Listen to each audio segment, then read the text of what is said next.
Welcome to the Moms I Know with Sheila Walsh-Dunton and Maria Anderson-Farner. Two moms on a mission to reclaim childhood and take you from surviving to thriving on your parenting journey. Hi, this is Maria. And this is Sheila. And we want to welcome you to the Moms I Know. Why try to explain miracles to your kids when you can just have them plant a garden? By Robert Brault. There's some truth in that, right? This is the season of springtime, and if you're outside, you are seeing the flowers on the trees, you are seeing the sprouts. If you go to my backyard, you're going to see an awful lot of weeds. And I'm looking out the window at an inch of new snow, but poking up through it are beautiful shoots of grass. And downtown, I was at a market the other day, and in their flower boxes were all these flowers just starting to sprout. So spring is here. Yeah, I love this time of year, and it's, we got to celebrate it. We got to get our kids, our hands dirty and get out in the garden. So in today's episode, we are talking about children in the garden. And I love this following. We've been talking about getting kids outside. We've been talking about kids in the kitchen. And we just really want to stress this idea that we want to have fun with our children. We want to get them engaged. And we talked a little bit about when kids grow their own food, or when they work with their own food, or when they're helping to gather things, that they're much more likely to be eating what is there. It's the same with if they're growing their own garden. They're so excited about this. And I think there's this natural inclination for children to gravitate to anything that is unfolding, to anything that is new. They have that awareness of, oh, this is a little baby sprout, or look what's happening, look what's changing. So it's really exciting to see the progress. And so this quote about, we don't have to explain miracles. They happen all the time in nature and right there in our own garden. And no matter where you live, whether you're in the city and you have a rooftop garden or a windowsill garden or a couple little planter boxes, or whether you live where you can have a little bit more of a garden space, it's amazing what you can grow in small spaces and really add to your family's scientific knowledge as well as delight in unfolding nature. That's true. And we could take it a step further, and you go to the farmer's market, and what do you like to see at the farmer's market? What do you like to taste at the farmer's market? And then go into the store, go into the garden store, go into the farmer's market. They have a lot of starters at the farmer's markets these days, and making a plan, right? And so you can really orchestrate an amazing garden, and it takes like going to the library. I just returned a bunch of my gardening books, I just left them on the table like we do, and the kids, it's mostly my younger daughter now because the older ones are too busy with other schoolwork, but it's neat to see that. And that's, this is kind of, I guess, more so for the younger kids. And if they have that they have expressed a passion for it, then they will take it further. But I feel like this is for smaller kids so that they can be inspired, and something to do.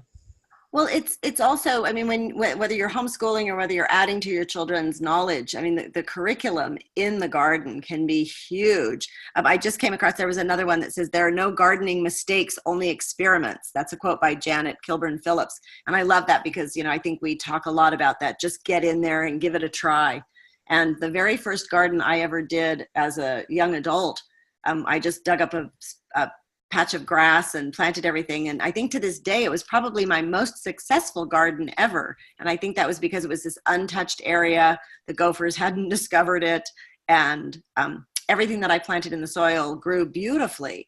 And since then, I've done many, many, many gardens and had all sorts of failures and disasters and hilarious things happen. And we learned so much. But I think that the children can really enjoy this idea of experimentation. And I think that when we think about helping our children learn the whole scientific process, this idea of experimentation and investigation, they're really getting in there with their hands. They're getting dirty. They're exploring. They're trying things. They're seeing that sometimes things work out. Sometimes things don't.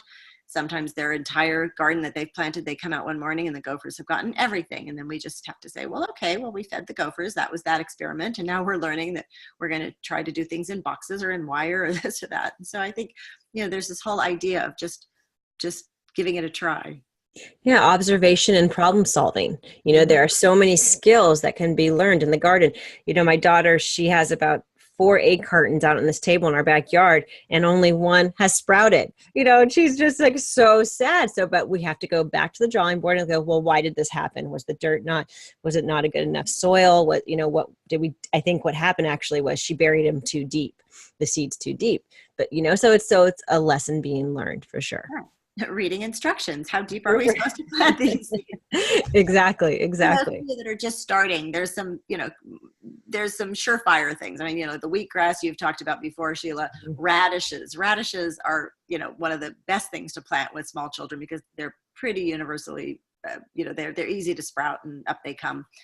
But you can also do things like carrots and beets and lettuce and, you know, the herbs. We've talked about herbs. Potatoes. Oh, potatoes are so much fun. And potatoes, when they're successful and we go to harvest, it's like finding buried treasure. I remember totally. You just keep on going and finding them, right? Yeah. And so, I mean, there's so many resources out there. I mean, there's all kinds of resources online, but there's also great books that we've used over the years. And in Santa Cruz, growing up, the university had an incredible program, the Life Lab program. And that was a program that teachers could go and learn a lot about the whole curriculum and then bring it into the classroom. And a lot of the schools were utilizing that. We talked about the Edible Schoolyard program in Berkeley that Alice Waters of Chez Panisse created to really get kids out there and, you know, growing some of their own food and trying to incorporate it into the school lunches. The Waldorf school where my children went, they, you know, gardening was a weekly curriculum piece. And so I did a lot of volunteering in the garden. And so, you know, I think that it's really important for children to have this experience of planting and harvesting, and whether we do vegetables or flowers or, you know, the herbs, any of it can be so exciting for them. Yeah, the edible herbs, that's huge. I know my kids from your homeschool classroom actually came home and, you know, and taught me a few things that I did not know, you know, and I love, when I think about gardening, I always think of my first carrots that I planted, you know, and that came out, and I can still almost like picture pulling them out of the ground. I was probably like maybe 7 or 8 years old. And it was the time when my dad, for a few years, he actually dug up our whole back lawn and planted a huge garden. And the whole backyard was a garden, you know, with corn and tomatoes and I mean, it was prolific. It was amazing. And I just think that was just backyard. How fun. Yeah. And that was just our backyard. Exactly. It was, you know, and I remember kind of being embarrassed because we didn't have a cool lawn. It was a garden, you know, and my dad was always back there working, but it's just like, it gave him purpose, and we ate from it all summer, you know, the squash and the cucumbers and everything. And, you know, we grew up in a Mediterranean climate place. And so we just had a fabulous garden. Yeah. And I think I remember reading this a couple of years ago. I think gardening is the #1 pastime of Americans. I mean, that's kind of staggering when you think about it. But when you look at all of the gardening supplies and the garden shops and all of that we love to just putter in the garden. It's our connection. It is. And it's also, there's a correlation actually with hands in the dirt and longevity. You know, like when you look at the longest living people, it's like the one thing they had in common was gardening. And I think I read that in the Sunset magazine years ago. Yeah, that's fascinating. Well, you've also been talking recently about bacteria and healthy bacteria, and how we need to let our children be out in the dirt. We need to be letting them getting that exposure to the healthy bacteria. Exactly. And, you know, it's like we're doing the gardens, the vegetables, but what it also involves is like getting in the backyard, climbing the trees, you know, really not being afraid to get dirty, like we're saying, but it also invites the other relationships, the other kind of ecosystems, habitats that are in your backyard, you know, the beneficial bugs. And, you know, my daughter's always asking for the ladybugs when we're at the gardening store, because what do those do, right? I think they eat the aphids, right? They do. The ladybugs, you would know. And then we're beekeepers. You know, we've been beekeepers for probably the last 5 years. And that was one of my son's projects where he came home, he took a class and learned how to biodynamic beekeeping. And so we're our neighborhood bee collectors, where we get, we find the hives, and my husband, my daughter, my son, and we just, we have at the height, we've had about 5 hives in our little city lot. You know, and then now we just have 1 hive, and we don't take a lot of the honey. We feel like more so we are hosts for these bee, you know, these colonies. And yeah, it's been a really fun experience too, just observation, of course. I remember Brent came and got a swarm that was at our place one time. Exactly. Yeah, you were beekeepers. And I guess if you don't like where, Maria, your garden was, I mean, that was sunset worthy. You have the most beautiful garden with the raspberries and just, I loved how we'd go over there and you would go out to the garden and use it, for your kitchen table. So that was awesome. Well, I think there's nothing more satisfying than being able to harvest right from your own backyard or your land and be able to make a meal from that. And I remember one of my favorites is, we always have had chickens. And so we've got beautiful, fresh, organic, grass-fed chickens that can free range, and going out and gathering some eggs, the first asparagus peeking up in the spring and harvesting a couple of those stalks and then just sauteing that up in butter with, the eggs. And there's nothing more delicious. But I think the children really appreciate that, being close to the earth and being able to harvest their own food. And so whether it's we had a huge garden at our place in SoCal, and that was lovely to have. And it was just our outdoor classroom for so many things. And now in the colder climate, we're looking forward to what we can plant here, what we can grow here. I'm planting a greenhouse and all of that. So it's going to be really fun to see. But no matter what kind of space you have, even if you just have a tiny little front yard, I think of city yards where I've seen like an edible front yard where people have transformed their little garden plot into edible foods. Or I've seen bees kept on that little strip between the sidewalk and the street. Wow. I was in Berkeley one time and I saw somebody who was keeping bees right in that space, and they just put a little rattan fencing around it. So the bees had to go up and over and not bother anybody on the sidewalk. So, these things can be done no matter where you live. And even if you're in an apartment, you can have things on your windowsill.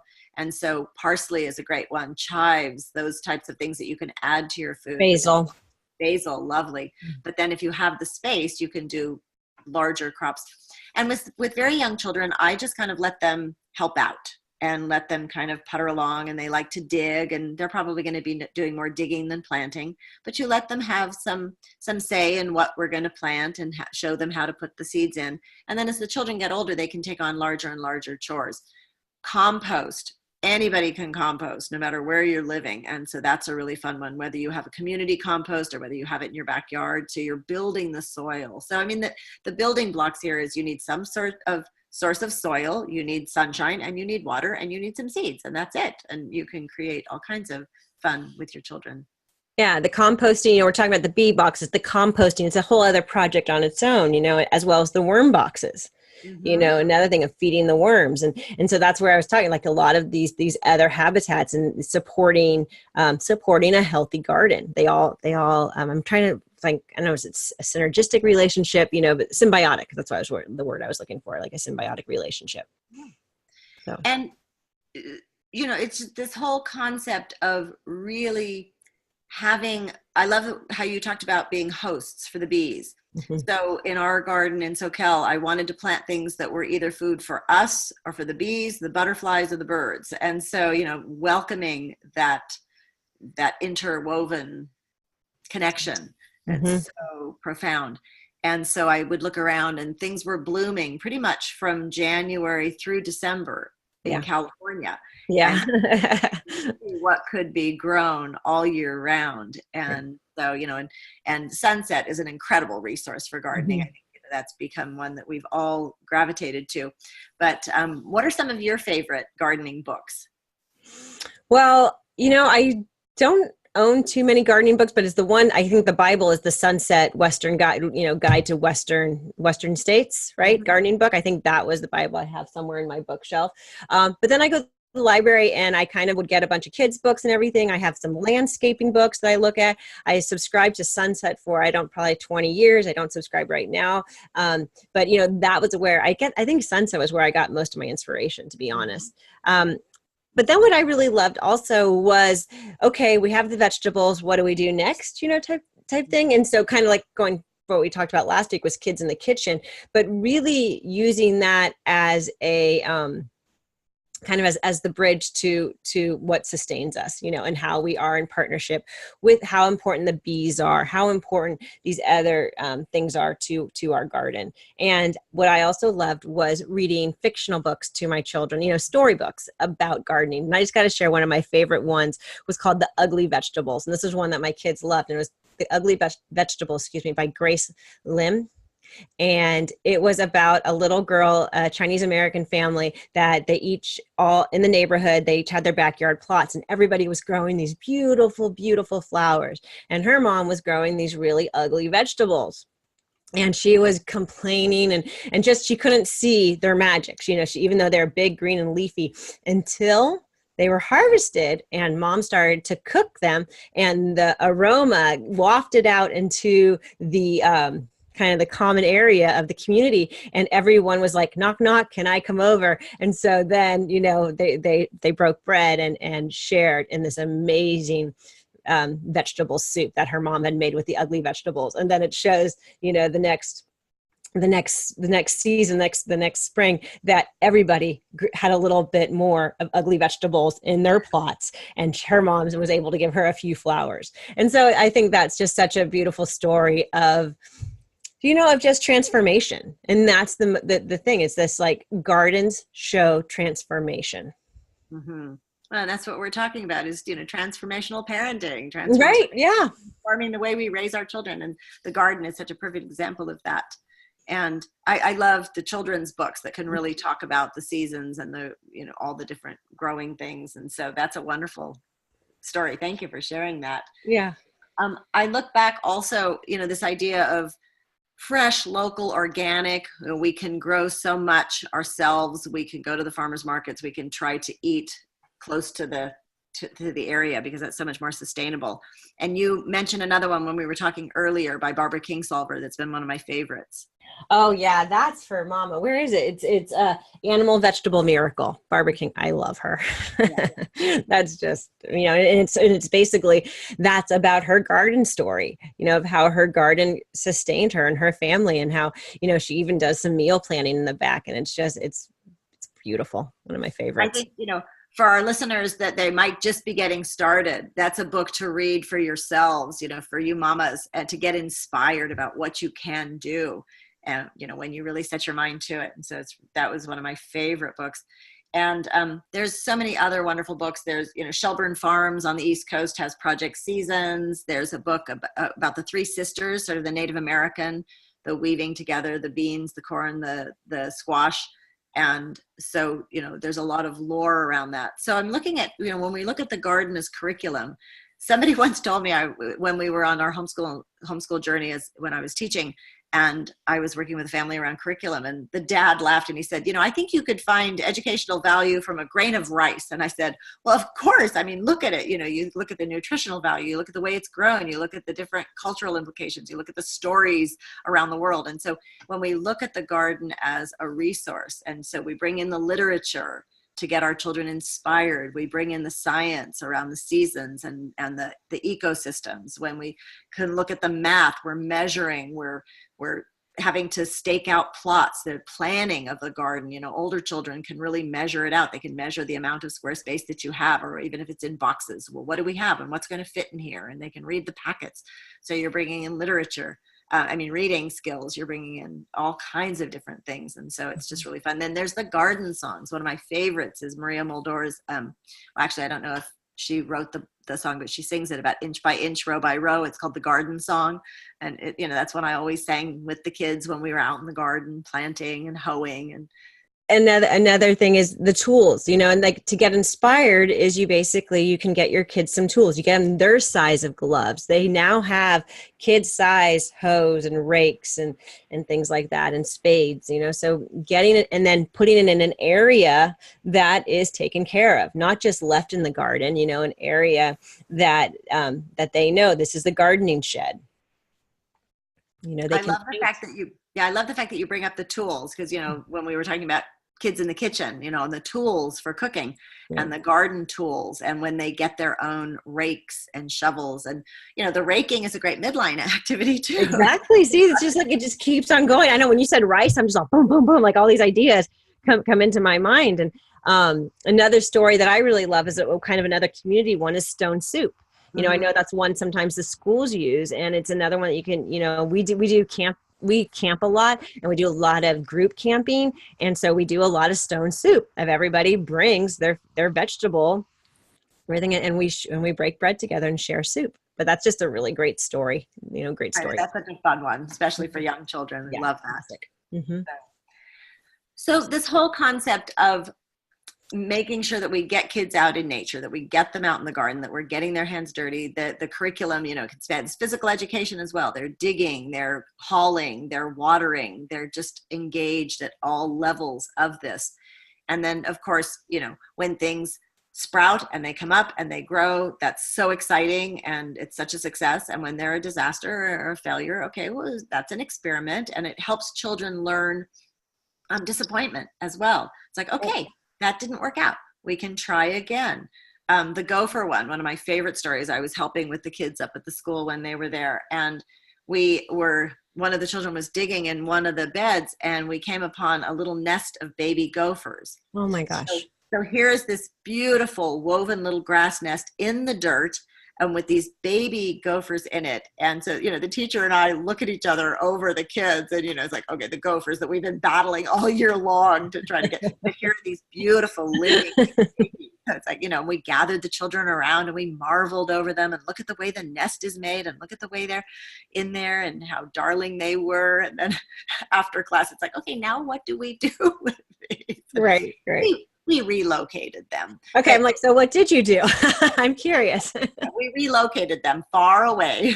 Right. That's another song. I think that's a Carolyn Sasso song about Gopher, Gopher, go far away from my garden. Oh, how funny. That's great. Yeah, I mean, when April comes along, I think of April and I think of Earth Day, you know, April 20th. And I remember our homeschool classroom was always responsible for putting on Earth Day for the school. And so it's a time to talk about our environment, talk about the, you know, ecology and protecting our environment. And, you know, again, so many kids books that can support that. Obviously, the Lorax is a great one that does that. But another one of my favorites is called Wump World by Bill Peet. Do you know that one? I've seen that, yeah. You know, and that's one of my favorite books, because it's just the one of like seeing beauty everywhere. Like even, you know, in the sidewalk, we can still see beauty. So those are probably my top two favorites. Well, and, you know, they say that planting a garden can be one of the most important things that we do to help protect our environment. And so if we're growing some of our own food, we're you know, actually consuming less, and food is having to be transported less distances. And I think that's a big part of Barbara Kingsolver's book, Animal Vegetable Miracle, the importance of trying to consume from within your local area. Well, yeah. And when at Purple Beet Nutrition, I talk about know your local food shed. Mm-hmm. You know, get to know where your food's coming from. Eat local, eat within 25 miles, eat within 50 miles. And that's why we go to the farmer's market. Takes a little bit more effort, but getting to know your farmers, so you don't have to worry when there's a recall on the spinach. You don't have to worry when there's a recall, you know, on whatever, because you know your farmer and you know where it is coming from. So that's where, like for me, I love the farmers markets. I love knowing my food shed, and I support local. And if you can teach your children that at an early age, you know, let's let that ripple go out, you know. And, you know, this weekend, my son is going on an adventure with his friends, and it's, you know, some of those habits he's taking with them. And I'm hoping maybe they'll see, what's he doing? What does he have over there? Some of those things, you know. Right. They can share. I remember one time I had some apples and the stickers were still on them, and my son looked at me and goes, "Mom, these are from Chile." And then he was, you know, kind of quoting back to me some of what I had taught him, and so, okay, pay attention here.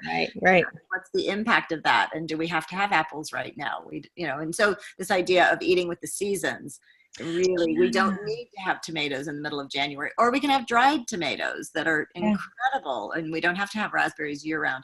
One of the things that I've been really amazed being here in Montana now is the beautiful, fresh local food that is available. And, you know, I have to say, you know, I am an omnivore, so, you know, we are eating meat. Beautiful grass-fed organic meat, beautiful eggs. There is wonderful dairy. There's the Montana wheat that's grown that is really vibrant. And then at the farmer's market, there's even a winter farmer's market. And what is being grown, some of it in greenhouses, some of it carefully stored. So the root vegetables now are kind of at the end from last year's season, but it's just exciting to see. And there is a local organic farm just a couple miles from us, and they do the CSA, the community Awesome. culture. Yeah. And Good they shout have, out. I know, I'm so excited. And they also have a kids' little summer camp week. And so, I know we're grappling with that idea of, okay, is it too young now? And we've talked about the whole idea of summer camps, but, maybe just a couple of days of a farm camp could be really exciting. And so, just taking advantage of that. And I'm looking at what they're growing year round, and it's so exciting to see. And then we're planning, what can we do right here on the property that the bears won't eat? Right. Oh my gosh. Yeah. They like berries. Another great tool that you said for preservation is the dehydrator. I don't know if I mentioned it last week, but that's probably one of my favorite kitchen tools when it comes to summer, storing the harvest and everything. Just, I think as a parent of young children, I mean, any age, the dehydrator, one of my best kitchen investments ever because of that. I'm so glad you brought that up, because you are the queen of dehydrating. I always loved seeing what your children would bring in their lunches, and they always had amazing dehydrated things. And we've dehydrated a lot of our produce, and it's such a great way to use when you have a huge harvest and you can dehydrate things. And so freezing the produce, dehydrating the produce really preserves the nutritional value. And so, and the children love dehydrating. Yeah, I like that a lot. What else do we? I love that you talked about CSA. Oh, in the show notes, I have Purple Beet Nutrition has a guide for local food, and so you can see what is grown seasonally. So I will include that in the show notes, because I think that really helps keeping that really like in your kitchen or somewhere close, so you can see that that's going to be your healthiest food, and it's also going to be the most affordable food because you're buying it in season, right? I'm glad you brought that up as well, because I think there's a lot of times people think, well, growing your own garden is sort of a luxury, or we can't afford to buy organic or shop or whatever. But really, we can do it simply. We can do it less expensively. And a CSA is a great way to share the bounty of the farmer. You're kind of sharing their profit and loss. And so I think when we eat closer to, whole foods, it's going to be less expensive than the processed food. So I think there is a little bit of a myth out there that it's more expensive, but you just have to do a little more planning up front, and we can take advantage of buying in bulk and buying closer to the source. And so we've talked about a lot of different aspects of having kids in the garden, but I think basically it's just this idea of get out there, have fun, experiment. You can start small and follow your children's lead, and they will take you into some amazing adventures in the garden. Yeah. So I think, as if we're wrapping it up here, it's just like, get to the library, and then explore. You don't even have to buy anything, but maybe even before you go to the library, actually explore the nursery, see what's around, or explore the farmer's market, inspire them, and then get to the library, then start buying the tool, make a plan, and then get the tools. Boom, done. 5 steps. There you go. So until we see you next time, get out in the garden, have fun, and just get your hands dirty, and we'll see you next time. On The Moms I Know. Take care. Bye.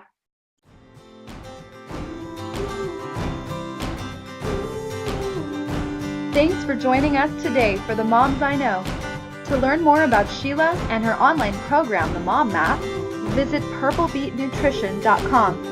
For Maria's monthly blog and to learn more about her group programs and retreats, visit soquelessentials.com. That's SOQUEL essentials.com. We hope you enjoyed today's episode of The Moms I Know. Until next week, have a joyful family journey.